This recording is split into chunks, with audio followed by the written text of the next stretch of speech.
Hello and welcome to MusicWords. MusicWord is where we learn one new music word each day. And today's big word is chord. A chord in music is when two or more notes are played together.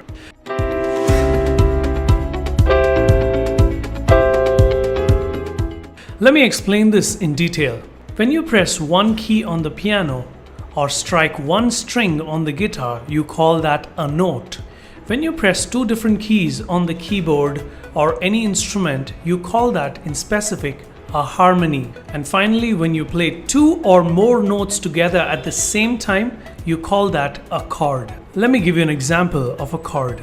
This is a major chord.